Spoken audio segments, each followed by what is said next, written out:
What up, yo? A ghost. A gaze. Hey, what's up, everybody? Welcome.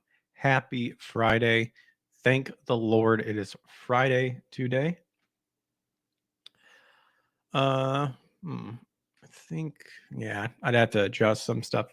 So I'm a little zoomed in closer than normal, and that is because we are on my old PC. Fired this bad boy up and had to update everything because the other PC is at the technicians. What's up, Loki? The other one is at the technicians, hopefully to get that resolved. And ultimately, in the end, if it needs to get nuked, as in installing that operating system, then so be it. I even said go back to Windows 10 because I am not happy with Windows 11. Windows 11 can suck it.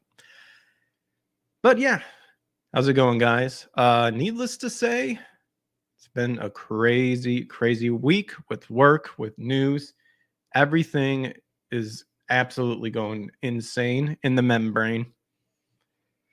And there is a bunch of chaos. Just my lighting over here. There's a bunch of chaos happening. Oh, crap. I had one of those fly things hanging from this light because they like to hover around there at times, and it's still sticky to this day. And I got rid of it months ago. But yeah, we've got some news here that we're going to be checking out. As you can tell, big news in Stellar Blade. Pretty much Sony has caved, and they have given new censorship, or have given the close back, thus uncensoring it. But I want to read stuff to make sure I know what we're talking about here, because they kind of try to attach this with like an update about a boss challenge and stuff. But people noticed there is a new updates, and it looks like possibly old costumes have been censored back to normal. So huge win in Stellar Blade. That's awesome. We'll be talking about Paper Mario remake. We knew this was coming. Vivian is now apparently transgender, even though that is not the language or the meaning from the original game, from the old game that we saw. And people have already explained this many times, that there are plenty of words from Japan that is used when referring to a man that believes that he's a woman, or a man that has feminine features, or a man who is forced to be a woman, or something like that. We've heard all this before, but Western localization wants to push an agenda, so we'll look at that. We found some Neil Druckmann info about supposedly starting up a new Naughty Dog title game, talking about how AI is going to revolutionize gaming. Pretty much a bunch of ego boosting is what I got from him, because Neil is by no means a master of video games. I don't know why people think The Last of Us Part 2 is this like holy grail of a masterpiece, because it is not. Number one was really good. I thoroughly enjoyed it. By no means were the controls revolutionary by any means, from my memory. And part 2 was just garbage. So don't know why people are busting a nut thinking that Neil Druckmann is like some savant video game developer. He's mediocre.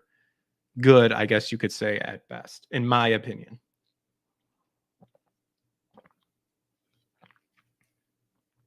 Before we hit off, there is another news that I kind of really don't want to talk about, but a lot of people are saying it, so I'll just say my piece, and that is, of course, Nick Rekieta. A lot of stuff happening with him. He got arrested, drug possessions, firearm possessions. Turning out that substance that were found ranged from cocaine, Clemen, or something like that. Digital scales were found, all this stuff left and right. On his locals, he left a note saying not a whole lot. So prayers for Nick, 100%. I definitely truly believe that there is a demonic oppression that is happening over there. people can laugh and make fun of that all you want, but scripture supports it in every way, shape, and form in terms of demonic oppression. I'd like to say that one of God's gifts that I think he has blessed me with is the ability to kind of know someone's uh, true spirit, in a sense, to kind of have an energy about it, whether that probably through the Holy Spirit and whatnot. And I can just tell kind of who people are behind the scenes or behind the masks and stuff like that. That's why I try to be as transparent as possible. Obviously, not going into super personal information because we all have our demons and we all need to get help if they start to overtake us. God can surely help you, he will never abandon you.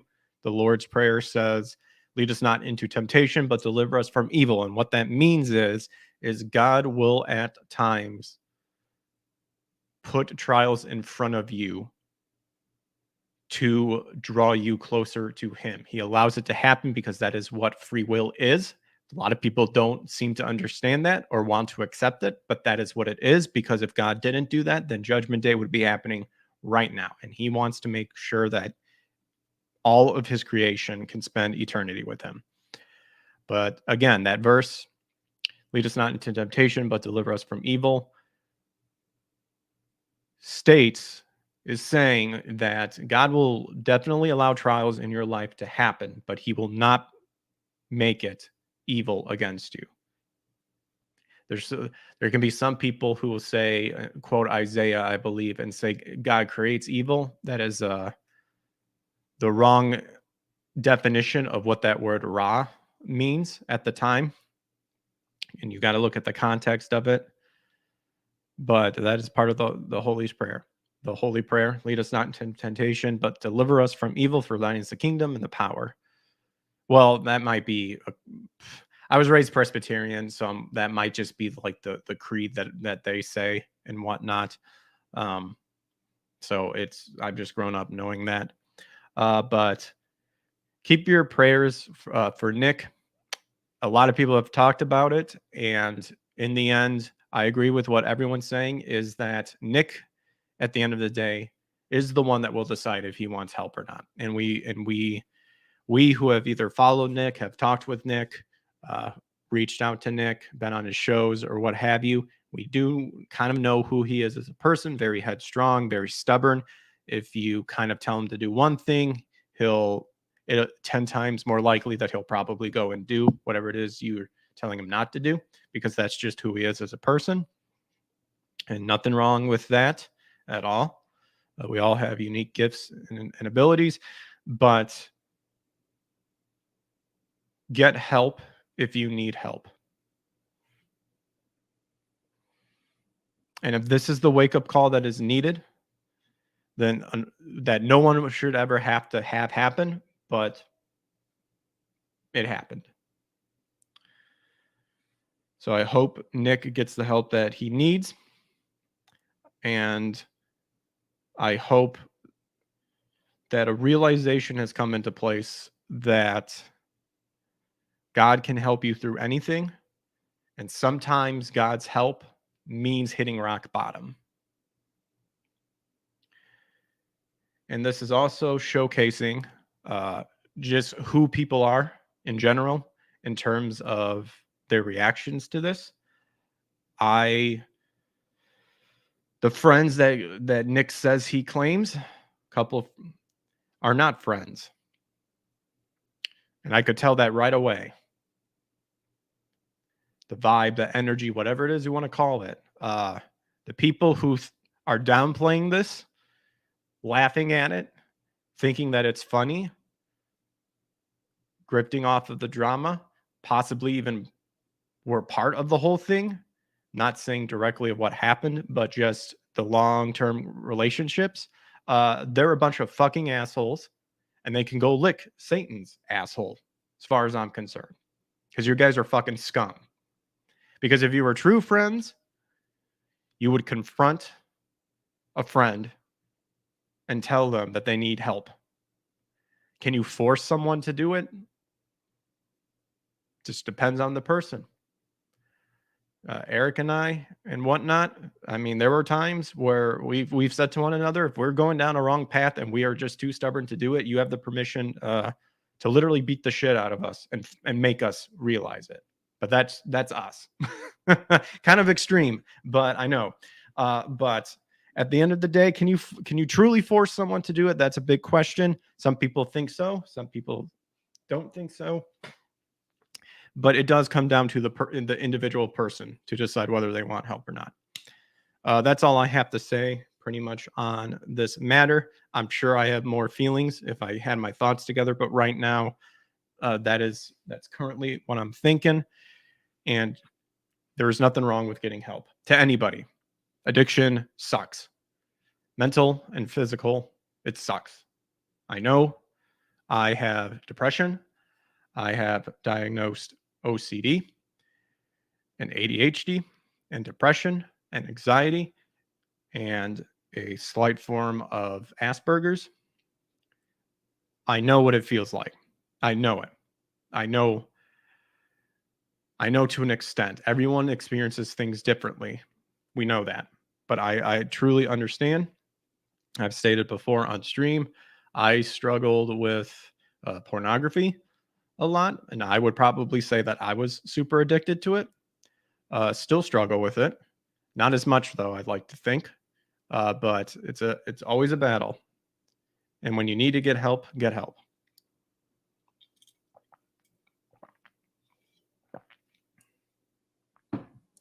But in any case,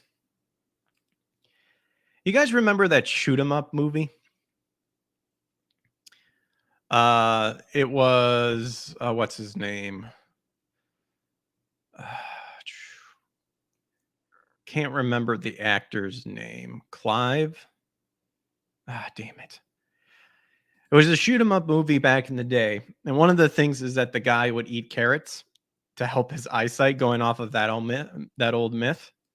But this article caught my attention here because it's been a long time since I seen it, but I thought it was awesome. Apparently, the director of Shoot 'em Up is working on an animated sci-fi sequel called Blast 'em Up, which honestly sounds amazing. This is over on Bounding into Comics. Shoot 'em Up director Michael Davis working on animated sci-fi sequel called Blast 'em Up. Clive Owens. There we go. That's who I was thinking of. And there he is right there eating them carrots, making sure to tell people to eat their vegetables. Played the boss rush today, Loki said, for Stellar Blade, if I'm not mistaken. You know what I hate? Some films dwindle into obscurity with only a modest following to their name, and the last thing anyone would expect in these instances is for one to get a sequel. Well, hell is getting a bit colder because one cult film is potentially bucking this trend through good old DIY means. The 2007 Splatterfest Shoot 'em Up has a follow-up in the works from the same director that deviates as far from that film as it can. Moreover, he is trying to do it as economically as possible without studio restraints. Michael Davis, known also for co-writing the Double Dragon movie, is doing it all, or most of it himself.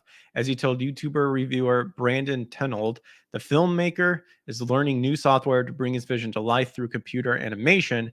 Everything in the film, from ships to aliens to blasters, is designed by Davis.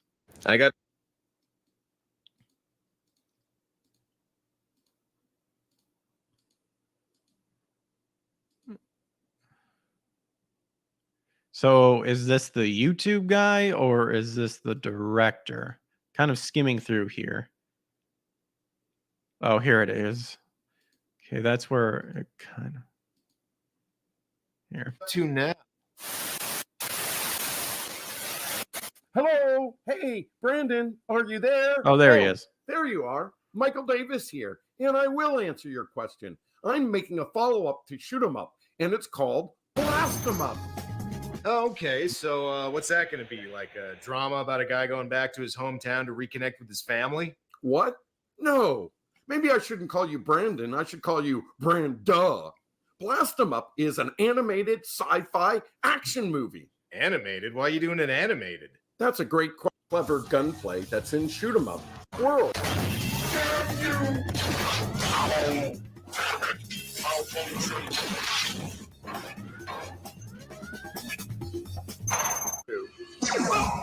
Them up is mankind's greatest achievement. The film wasn't a hit.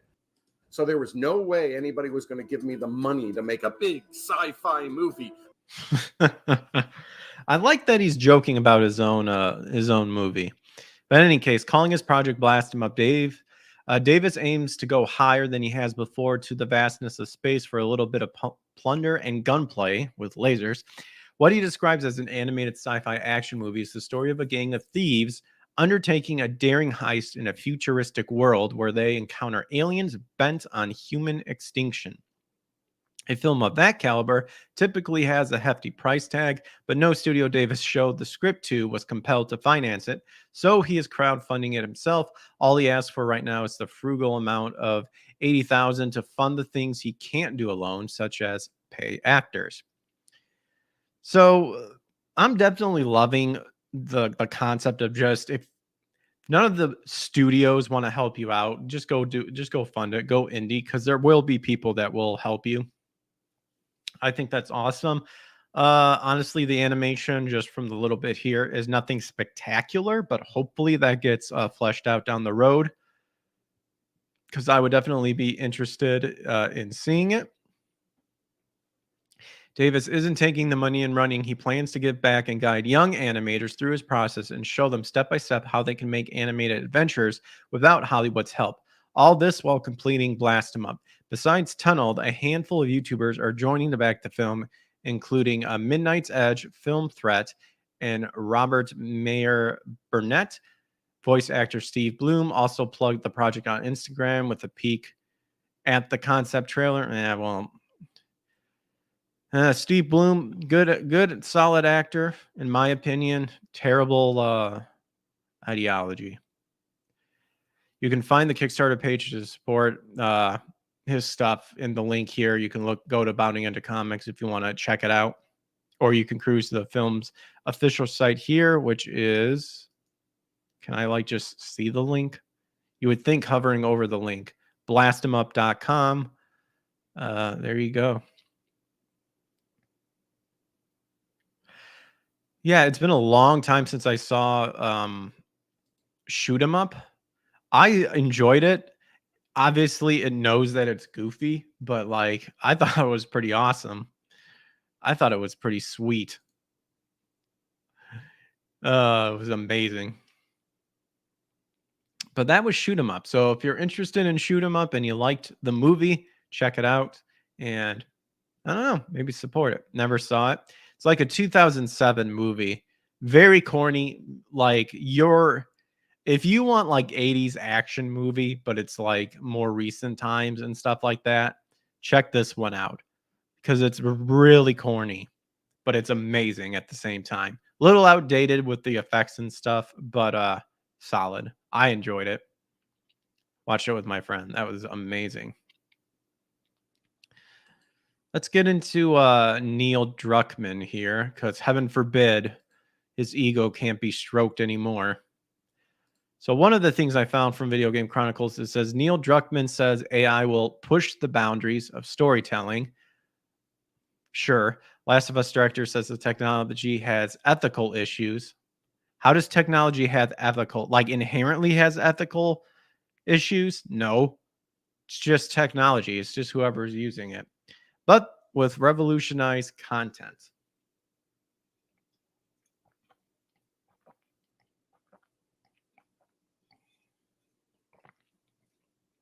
Apparently, he was interviewed on the Sony website as part of its creative entertainment vision presentation, which it describes as its long-term vision of where it, quote, wants to be in 10 years with an eye towards future technological advantage. Well, what gamers want is you to stop fisting in retarded ideology.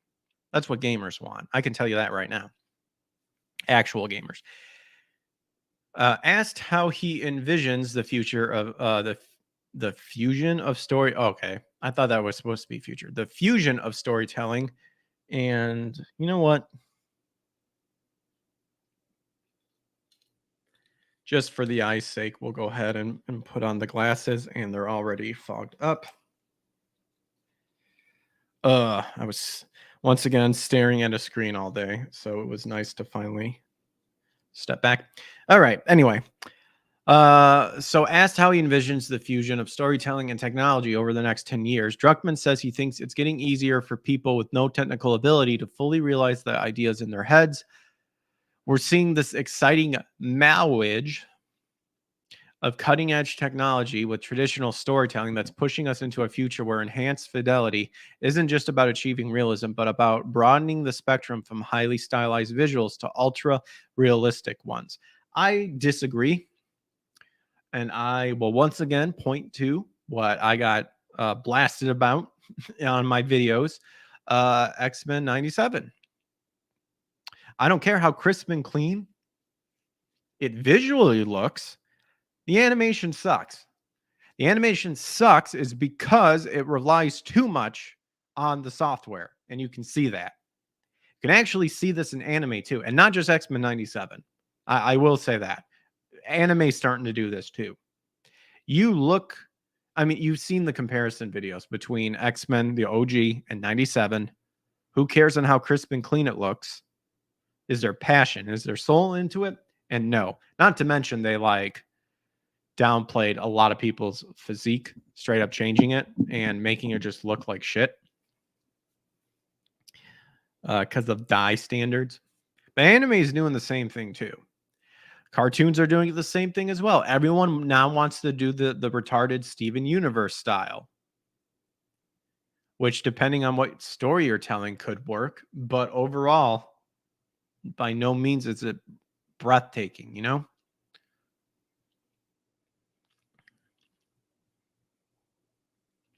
So this broadening of possibilities is fueled by increasingly accessible tools that allow even non-technical people to use their imagination and create worlds and narratives to their heart's content. Druckmann then specifically cited AI as an example of this, stating that while it has its problems which have to be resolved, the technology itself can be used to expand what is capable and gave them out. This isn't revolution. Dude, it's just because it's Neil Cuckerman saying this that everyone's like, oh my gosh, he's so good. He's so smart about it. Dude, I knew this. Like everyone says it. Yes, technology could be better. Yes, it could be smoothed out. Oh my gosh. He's saying this and everyone's busting a nut over it. AI is really going to revolutionize how content is being created, although it does bring up some ethical issues we need to address, he explains. Oh gosh, and then they slapped on this image of Abby. With technology like AI and the ability to do motion capture right from home, we're reducing both cost and technical hurdles, opening the door for us to take on more adventurous projects and push the boundaries of storytelling and gaming. Well, right there is kind of part of the problem. Not every game has to have motion capture. I've talked with Ruben Langdon, who does motion capture for Dante. Very cool. Obviously, there's people whose jobs are to do motion capture. It's not what made games games. And this idea, I think, of having motion capture just being a default inside of the game is starting to become an issue and a problem. Because then you're not getting original characters anymore. You're getting actors who then they may change and do some stuff with it. But we're starting to see so many specific famous actors now in games.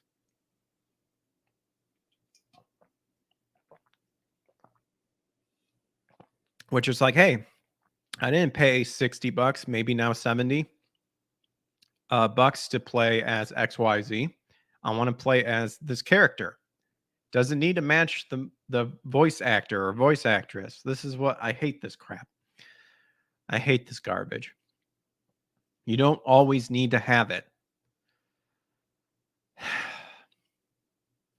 But then you have the weird flip then to when you hire an actress or actor for the facial capture and then you bastardize them by defeminizing them and manning them up and XYZ. Like all this money down the drain. Anyway, I mean, we're pretty much at the end. The evolution is truly empowering creators to bring their visions to life without the traditional obstacles. Elsewhere in the interview, Druckmann said Naughty Dog's next title could, quote, redefine mainstream perceptions of gaming. Oh, go suck a dick. X to doubt. Gosh, dude, people shit on Kojima and stuff like that. Why does everyone prop up Neil like he's some god in terms of video games?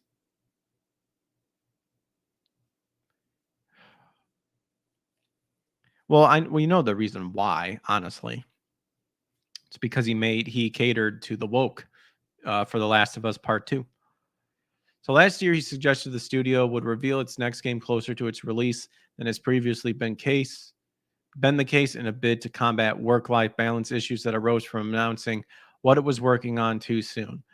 I remember reading an article about him stating that, yeah, I don't think I have that much video game, like much more to say and tell a story in video games anymore. And now he's doing this. Okay. Oh man. I yawned and that twitch in the shoulder. Dude, got me good. But I do have that article with him self-flating himself about how his title will revolutionize or whatever the hell he said. Also from Video Game Chronicle. So he says the new Naughty Dog title could redefine mainstream perceptions of gaming. Well, there's the problem. Number one, mainstream doesn't necessarily represent actual gamers. And he says it's perhaps the most thrilling yet. X to doubt. That actually looks like Ruben Langdon right there, to be honest. What up, Shasley? Can I ask a question?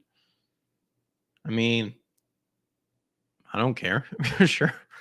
You don't need to ask to say if you can ask a question. You can just type it in. And then depending on if I feel like answering it or not, I will.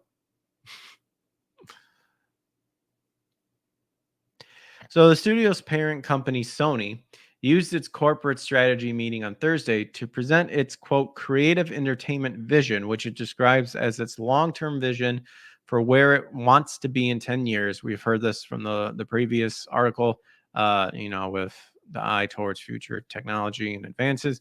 So in the interview published to coincide with today's events, Druckmann was asked to share details about a personal vision or dream project he wants to see realized.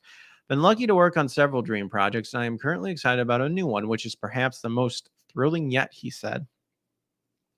There's a growing appreciation for gaming that transcends all age group, unlike when I was growing up. Well, there's a problem right there.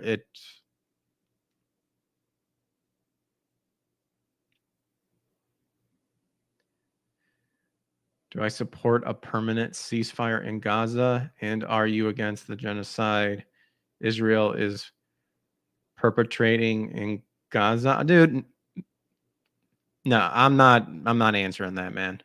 We're not talking about that. It's an off question.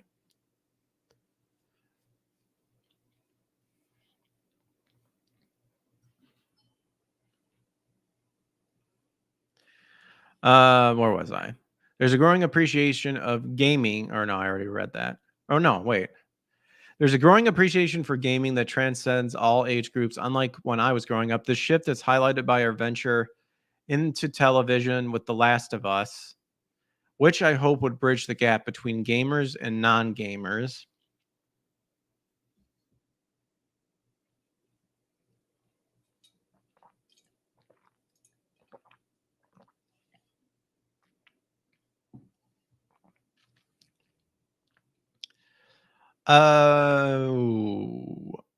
The show's success has spotlighted gaming.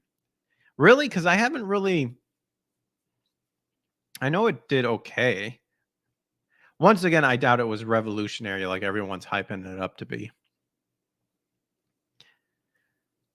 Plus, I think the person who plays Ellie is not Ellie. just looks awful.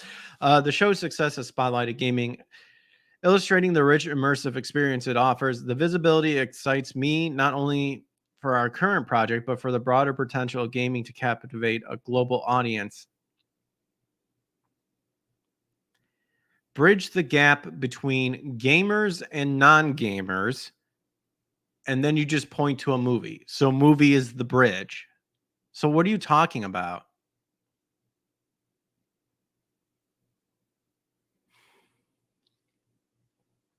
Eager to see how this new game resonates, especially following the success of The Last of Us, as it could redefine mainstream perceptions of gaming.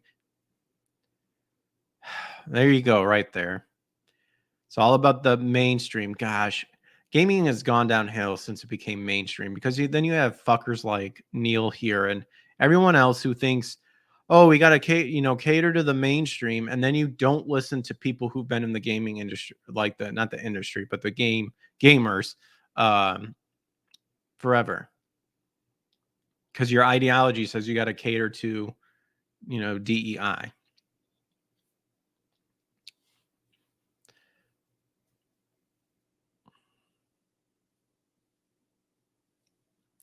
Naughty Dog has yet to announce its next game, and Druckmann has danced around its identity during recent interviews. Last year, he suggested the studio would reveal its next game closer to its release than has previously been the case, in a bid to combat work-life balance issues that arose from announcing what it was working on too soon. I'm going to read that again. Last year, he suggested the studio would reveal its next game closer to the release date than has previously been the case, in a bid to combat work-life balance issues that arose from announcing what it was working on too soon. That is a poor sentence. I don't know what the hell is going on, but I think, first of all, that's supposed to be that arose from announcing what it was working. I've read that twice, and it still confuses me. Whatever. I don't care. We're moving on. Anyway, having a previous acknowledged strong fan demand for The Last of Us Part 3. You certainly didn't acknowledge the fans that said, yeah, these leaks that we saw in Part 2 fucking suck. You didn't take too kindly to that.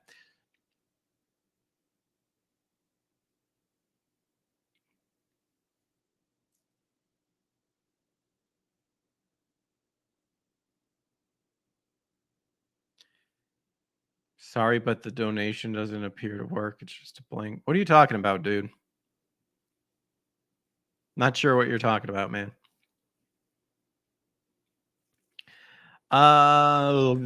Anyway. Druckmann recently confirmed that he had a concept for a third game in mind and thinks there will be one more chapter to the story. See, and that's where the problem lies, is that the story of Joe and Ellie should have ended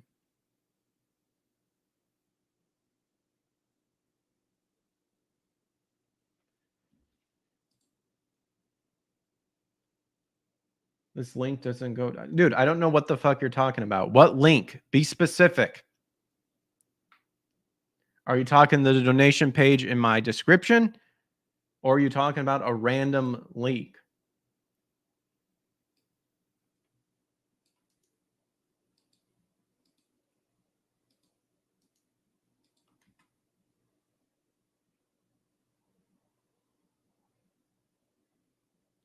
Yeah, in the description. If you're talking the Street Elements one, I literally just pulled it up and I'm looking here. Don't know what you're, so sounds like you have a problem on your end.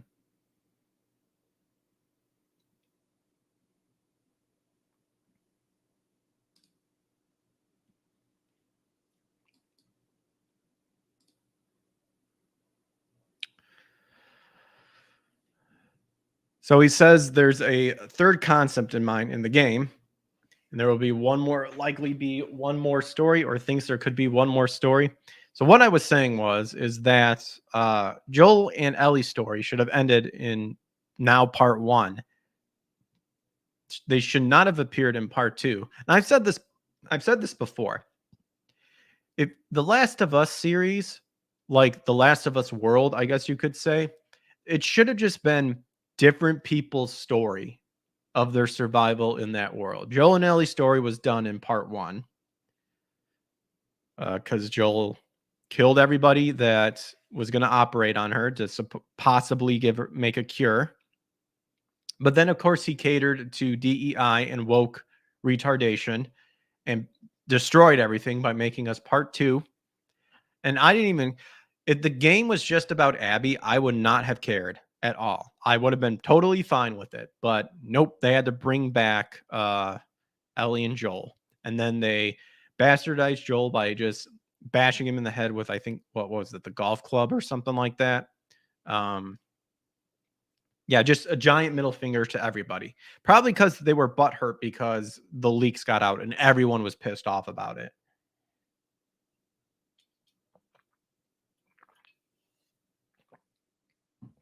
So then in retaliation, they got on. This is my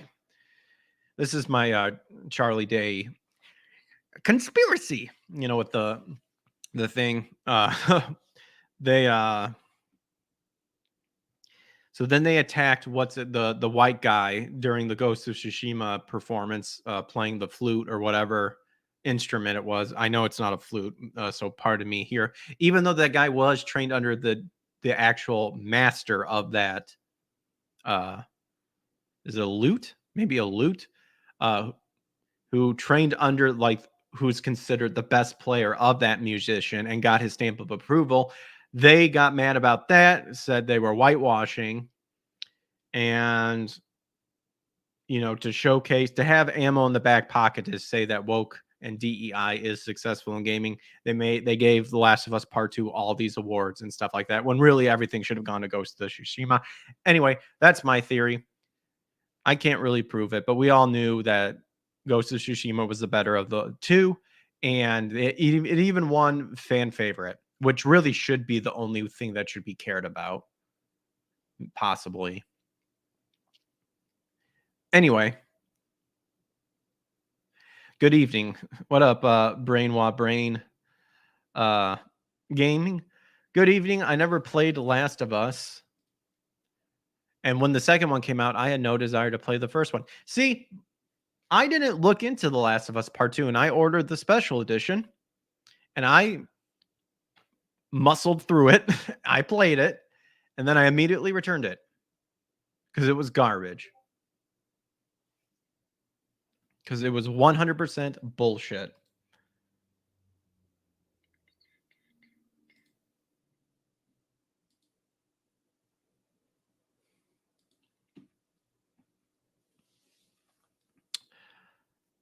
But we all saw how it did. They can go ahead and hype up that it sold all these copies and pre-orders and stuff like that. They can go ahead and hype it all up. But the amount of returns that game had, insane, to the point where GameStop had to refuse and say, we're not taking trade-ins of The Last of Us Part 2 anymore. That says something. And the same thing happened with Suicide Squad. And now the same thing that they're trying to push with Assassin's Creed Shadows. I guarantee you it's gonna be the same thing again. All this pre-order hype and all this stuff. Wait till a couple weeks after the game, and let's see how many returns happen. But again, this is unfortunately what's happening with the video game industry in terms of Last of Us 2 was okay. That's it. Ghost of Tsushima was better. That's my take on it. I played The Last of Us Part 1. I think it's good. Just good.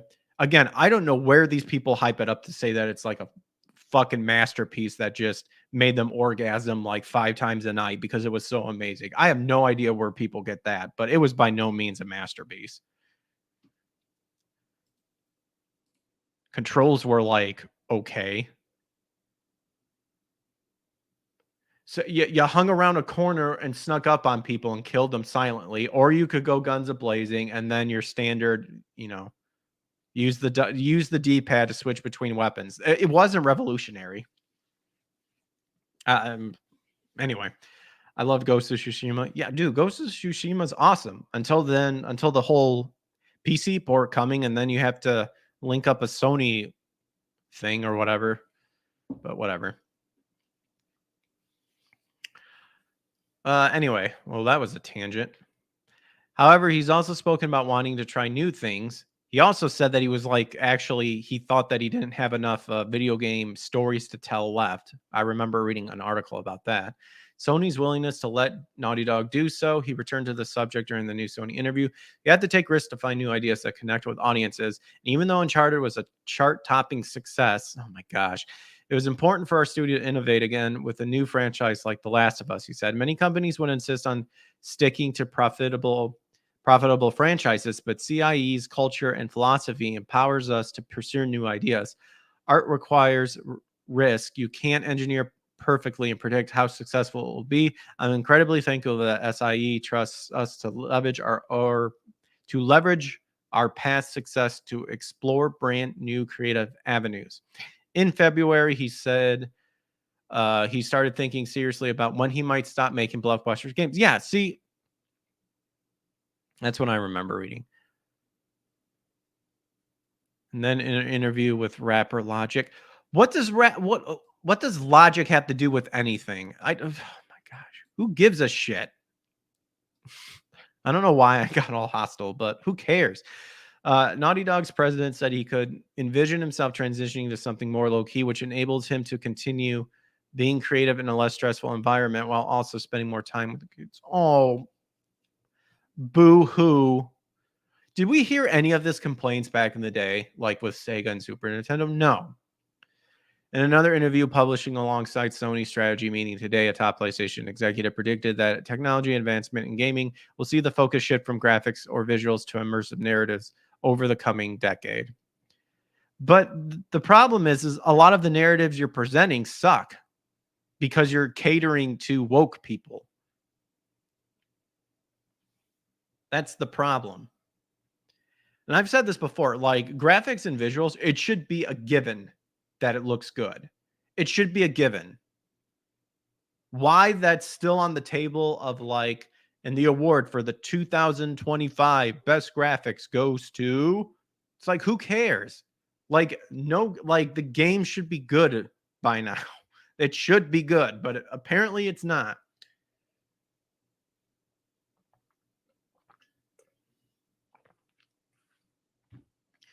So funny, people are more happy about Ghost of Tsushima over Assassin's Creed Shadows, and it's been 4 years and I just got it, not knowing it just had a PC release.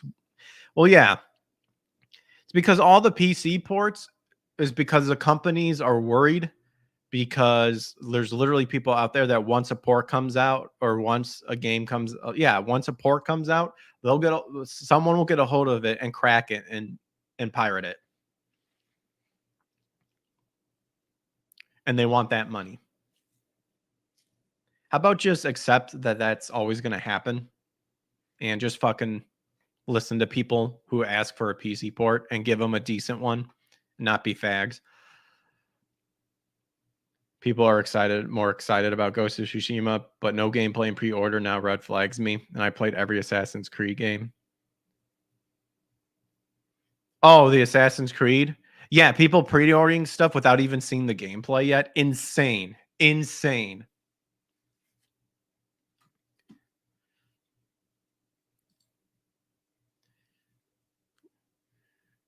Yeah, I want to see some gameplay. And if you're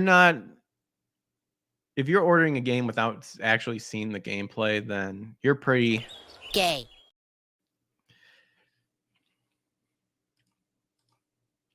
All right. So that was Neil stroking his own dick in terms of the ego.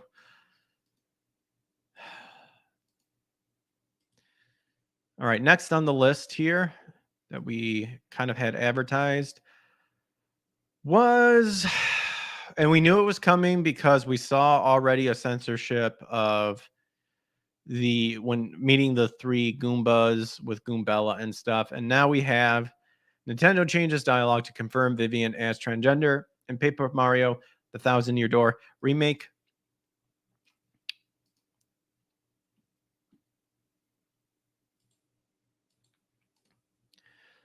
We knew this was coming because You know, some people that I've talked to, they've told me about this instances. I was kind of warned about this, which I'm like, dude, I don't care about what they present like Vivian as or whatever. But this was a big deal even back then. But as I said earlier in the stream, Japanese have words that mean different things when it comes to uh, a man that has feminine features, a man who thinks he's a woman, and XYZ, blah, blah, blah, blah, blah. They have different words for this. Western localization bullshit just wants an umbrella term, and they declared that umbrella term is transgender. So as the review embargo begins to lift for the upcoming RPG, more and more details are beginning to come to light regarding Nintendo's remake of The Thousand-Year Door, including the fact that it changes the line of dialogue in order to confirm that the mustachioed plumber's flame-wielding ally Vivian as transgender. He wasn't. This article will contain spoilers, but whatever. So ever since the original Thousand-Year Door made its debut in 2004, Vivian's exact identity has been a hotly contested topic of debate. I personally don't think so. I think the Japanese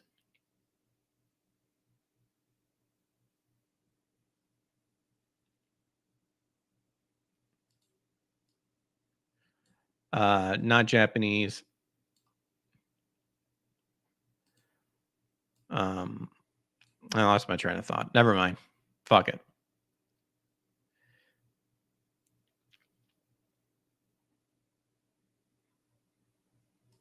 This is due to the fact that while always intended as gender non-conforming to some extent, whether a cross-dresser, an effeminate man, or an outright transgender individual, the game used vague language whenever discussing the topic, thus leaving Nintendo's exact intent for the character unclear. But this is what I was talking about.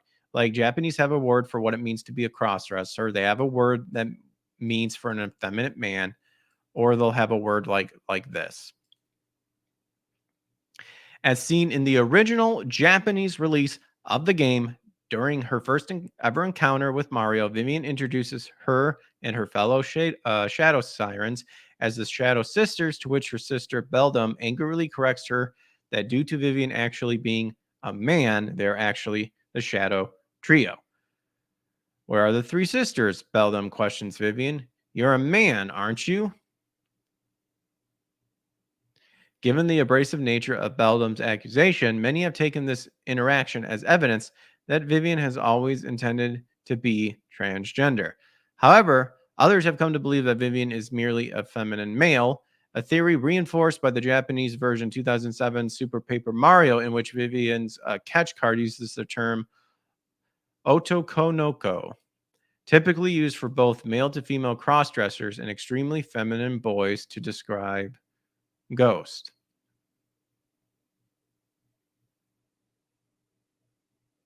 There you go. Male to female cross-dresser. So male in the beginning, cross-dressed over to female. Extremely feminine boy. There you go. It's a man. Notably, in the original game's English localization, Nintendo chose to avoid the topic, pussies, altogether, with Vivian instead being berated for being ugly rather than transgender. Introducing her sisters as the Shadow Beauties, Vivian is soon met by the declaration from Beldam, I don't see three beauties, I see two, but then there's you, and you are plug ugly. In turn, Vivian apologizes, explaining Beldam had collectively called them lovelies before, to which sisters responded by brushing the term off as a figure of speech, before continuing to tear in her siblings' look, and I'm sure there were tears as well. After threatening to punish Vivian later, Beldam turns her attention back to Mario, clarifying as they move to attack him. The might of the three Shadow Sirens will be more than enough to win the day. However, thanks to the addition of new lines of dialogue to the game's script, this uncertainty in regards to Vivian is no longer present in its remake. Of course it's not. As seen in the video review of the title published by Nintendo Life, confirmation as to Vivian's transgender identity is now provided by the Shadow Science herself right before she joins Mario's party, searching for their lost Super Bomb weapon in Twilight Town. After being berated into doing so by her sisters, Vivian ends up running into Mario, at the time having lost his body and even name, and accepts its help in locating the item. There you go. So in turn, Mario not only finds the Super Bomb for her, but also shows her kindness when she discovers that it's broken. Not knowing who she's talking to, Vivian responds to Mario's kindness by deciding to help him. Though the hero is initially reluctant to accept her proposal, she insists, and as such, eventually joins the party. Thousand Year Door is a really good game, by the way. I actually do highly recommend it, regardless of all those stupid shit. In the original Japanese version, here you go. Machine translation via DeepL and Google Translate adjusted. They should probably... About in the comics, I'm sure you're like well known enough that you hopefully should know some Japanese connections and just ask someone who's native. That'd be nice. Vivian reasons to Mario, no, don't worry about me. There's nothing good about being together with those ladies' enemy, and I want to respond to your sweet feelings. So in the original English localization, Vivian simply states she wants to leave her sisters and repay the kind favor. Hey, that's okay. Don't worry about my problems. I'm not sure I really want to stay with my sisters anymore. Anyway, perfectly fine and should be left alone. And I feel like I need to repay your earlier kindness. It's the right thing to do. Should just be. Xenoverse 2 DLC. Oh, yeah, I saw something about Xenoverse. It's been 4 years since there was any DLC, just events and updates. I mean, Sparking Zero's coming out, so... Now, however, Vivian laments, hey, that's okay. Don't worry about my problems. I'm not sure I really want to stay with my sisters anymore anyway. We aren't very happy together. Truth is, it took me a while to realize I was their sister, not their brother. Now their usual bullying feels everywhere. Fuck right off with that. Fuck right off. Look at that. Look how much they crammed in there. Oh my gosh. What's up, Komanga? I'm late, but Sony caved to the censorship backlash. They did. We will learn about it here in a second. Right now, we're berating Nintendo for once fucking up Thousand Year Door remake with this transgender garbage. Dude, this was perfectly fucking fine. This original one. It is so neutral. Oh my gosh. It is neutral. No one had a problem with this. No one. Following the reveal of Vivian's transgender status, some fans, be they fans of the character and seemingly the character's original portrayal in the Japanese version, or fans of transgender representation. And see, that's what doesn't make sense to me. Is that in the end, if the original intention was it's a dude forced to be a man, and then the sisters make fun of him because it's like, oh, well, you're not really a woman, you know, XYZ. That's what it is. I'm sorry. Like, gosh. Fucking make a game about a transgender person then. Gosh, stop fucking changing every fucking thing.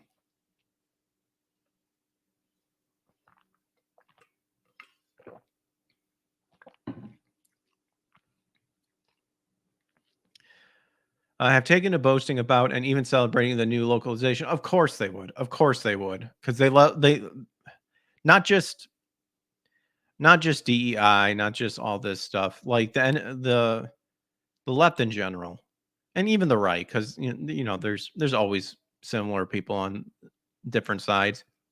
It's just the rewriting of history, and Nintendo being a bunch of weak-legged people that can't just be like, nope, sorry,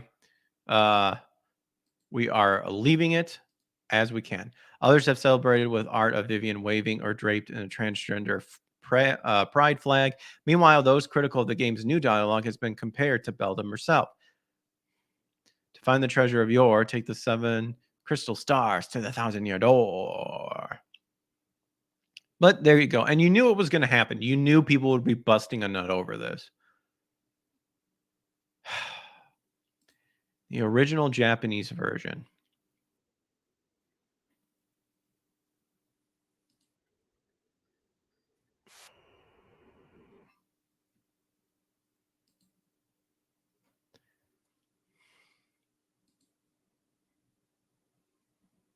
I mean, that's all the article was, but yeah, Western localization sucks.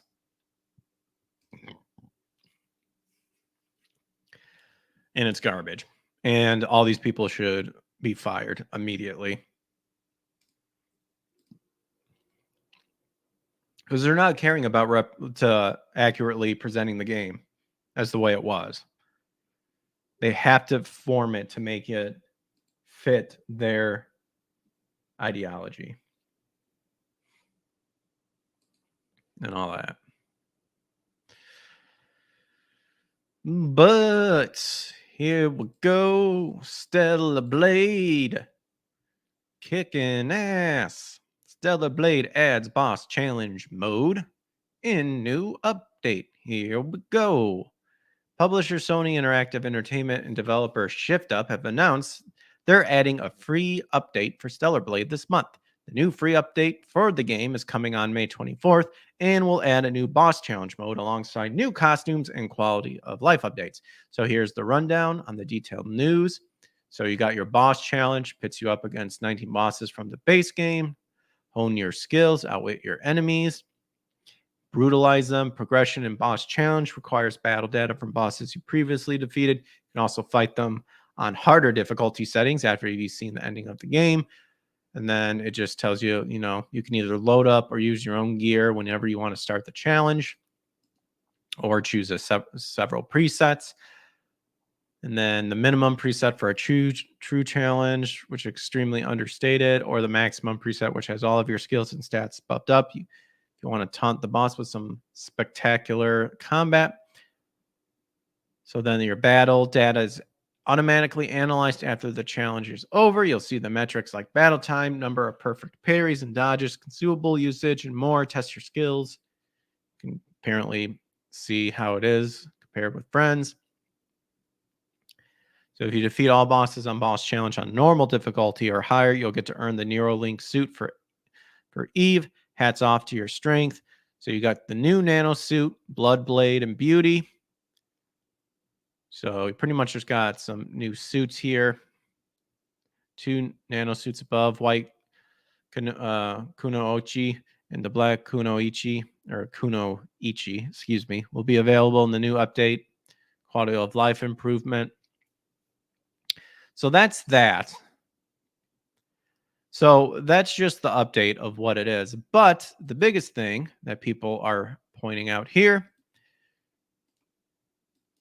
is that, whoops, damn it, is that Stellar Blade returns uncensored outfits following fan campaign. There we go. Sony, listen to people. Stop being ass munchers. And I would also say get out of California too, but they want to be there because it's infested. But there you go. Woo! According to sources on Twitter, Stellar Blade has allegedly brought back the uncensored outfits that were censored in the game's earliest patches. So according to Grums, the old costumes have been returned to the game, and the fan campaign of #FreeStellarBlade is being hailed as a success. Yes, there you go. That is how you do it. Tell Sony, tell the developers to stop fucking around with shit, and we will decide if we want to play the game or not. This is what I'm getting tired of with the video game industry. The companies are not responsible for making safe spaces. They are not responsible and should not be changing the artistic representation of what the creators originally wanted. This is so damn stupid. Now, obviously, we have the rating system that took place thanks to Mortal Kombat way back in the day. There's one thing there. But Stop being our parents. Stop trying to be our parents.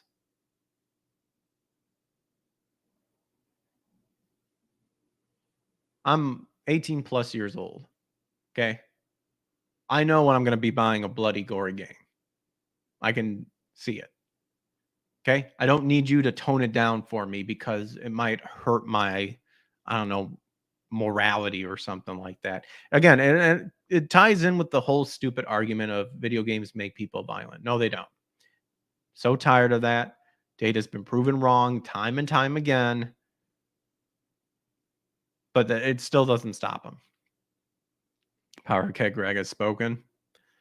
Sony has caved to PC players into this censorship. New outfits just in time. Yeah.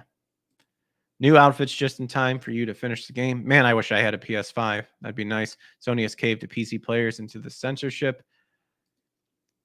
Got to play New Game Plus on Stellar Blade. Ghost of Tsushima has been a bit addictive. Yeah, it's a good game.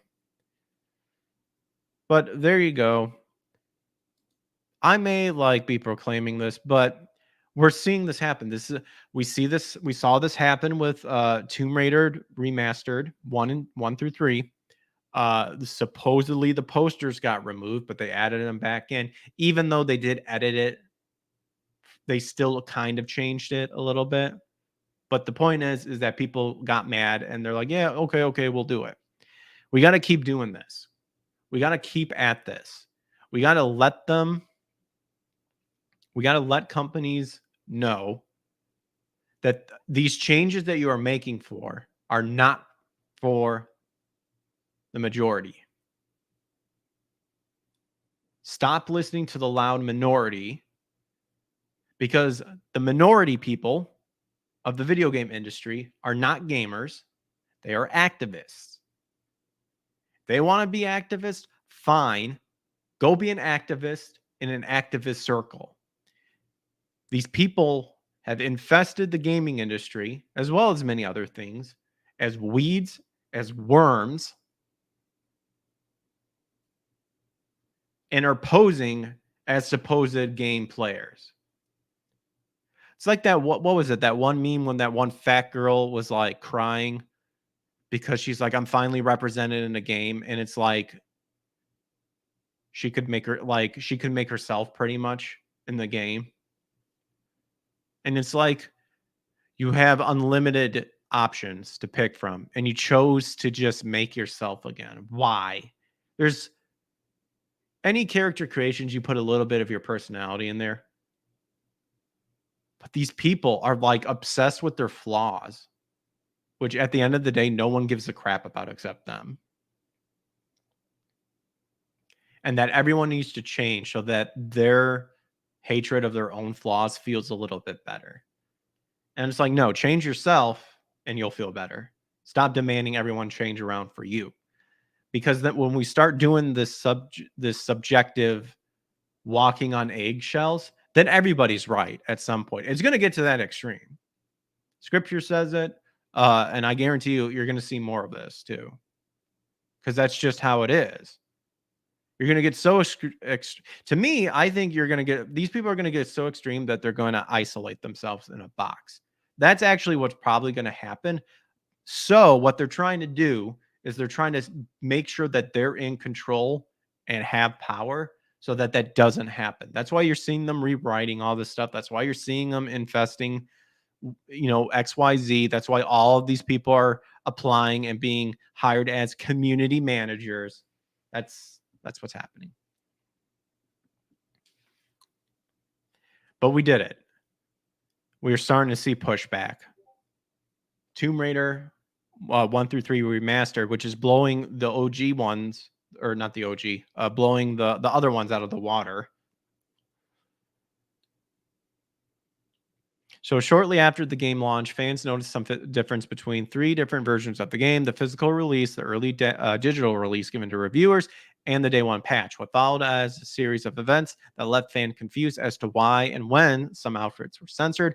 What happened was that the game was censored after being printed with an early patch hitting review copies of the game before it even launched. This led to confusion as users reported the changed outfits, but then erroneously pointed to early review footage as proof it wasn't censored. So Shift Up eventually acknowledged the censorship and claimed it was the result of their own decision. Still don't believe that. Think Sony had something to do with it. You wouldn't put that much hard work into that much detailed of your demo version or XYZ and then haphazardly slap on a rushed censored patch. Don't believe it.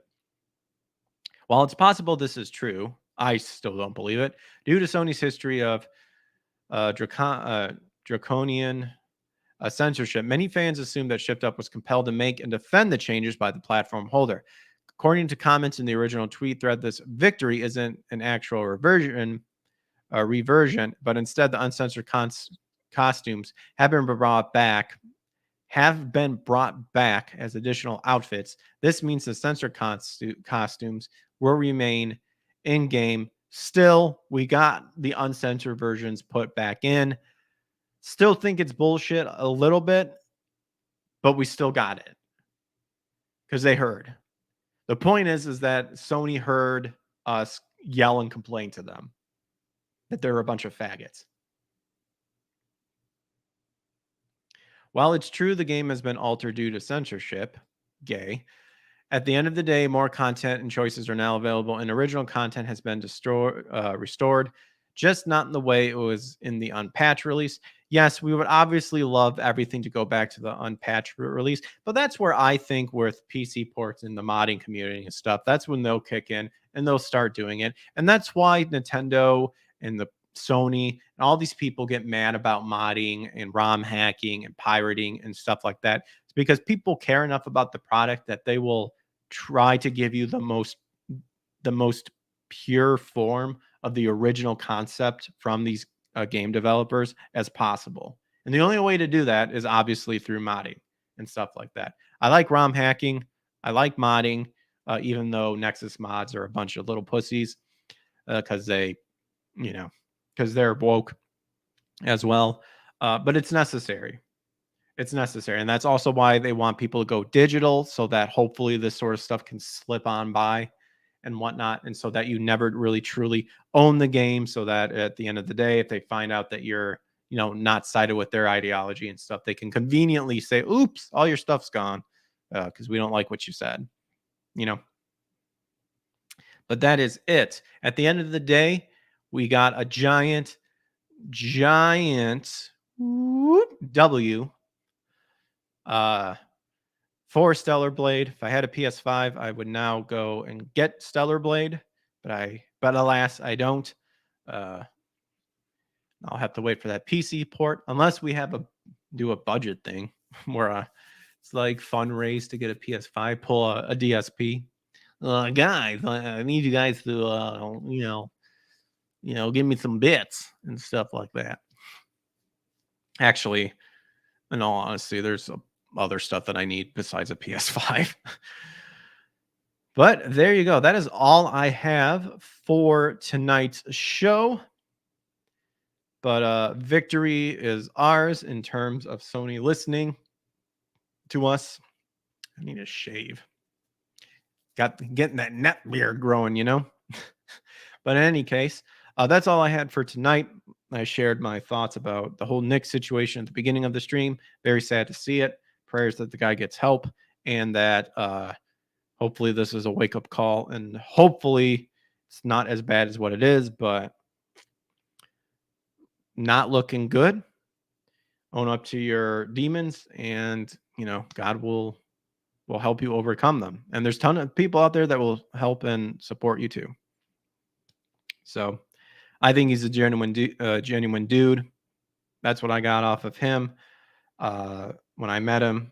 And I am still thankful for him because he gave, he gave my friend Eric a platform when he got canceled from voice acting. But yeah, as far as I'm concerned, my friends, demonic oppression is real. And they attack everybody, believers and non-believers, man. Non-believers are more prone to it because they just don't know. They're ripe for them. But for believers, they are extra vicious at you because they know that you know the truth in Scripture. But hopefully he'll get the help that he needs, and hopefully things will ultimately turn out in the end, but it's going to have a lot of stuff to build up here. So thanks to everyone. Brain Gaming says later. Loki says your shows are doing great. I'm super happy about that. Co-manga with that iconic Ray icon. We don't need community managers. I'm my own manager. Yep, that's why everyone's going indie. That's why everyone is going the indie route or the independent route, because no one wants to deal with that garbage. No one wants to deal with it. So when you're your own boss, you can say, okay, I know the people who I'm going to cater to, because I can't cater to everybody. I'm not going to listen to the weirdos. All right. I may hop on and do probably just some MAME streaming. I'm on my old PC. My new one is getting looked at, seeing if they can figure out what's causing my blue screen of death. And sadly, if they have to nuke it and reinstall the operating system, so be it. Probably told them to go back to Windows 10 because Windows 11 is really pissing me off and I hate it. So we'll just do some good old arcade beat 'em ups or whatever. Probably do that. Maybe I've been at the computer for a while, so I definitely need to step away and like kind of decompress a little bit too. So it's Friday, so we'll probably start game streaming maybe around 10, maybe go for an hour or something like that. But yeah, make sure to hit the subscribe and like button. Make sure to check out the descriptions to see my other social medias listed down below. We were on YouTube, Rumble, and X. And you can find my descriptions on X at my link tree. Make sure to turn on notifications to get notified when I go live, because YouTube may sometimes not send you that, but Rumble will send you a notification. Also have the locals that you could check out too. And of course, anybody that wants to go beyond just pushing the algorithm, consider maybe checking out membership or subscription tiers. Nothing really special between them. Just I like to give people the opportunity to support in any way, shape, or form that they feel like it. But I'm thankful and blessed and humbled that have people come and hang out with me and enjoy the stream. So we're working towards, slowly growing and, all in the Lord's timing. As much as we would like it to happen quicker, he knows what's best for us. So still obviously some struggles happening in my life as well, but we are overcoming it. But I will catch you guys later. See you later, Loki. Take care. God bless. And I'll catch you guys hopefully later tonight. Peace.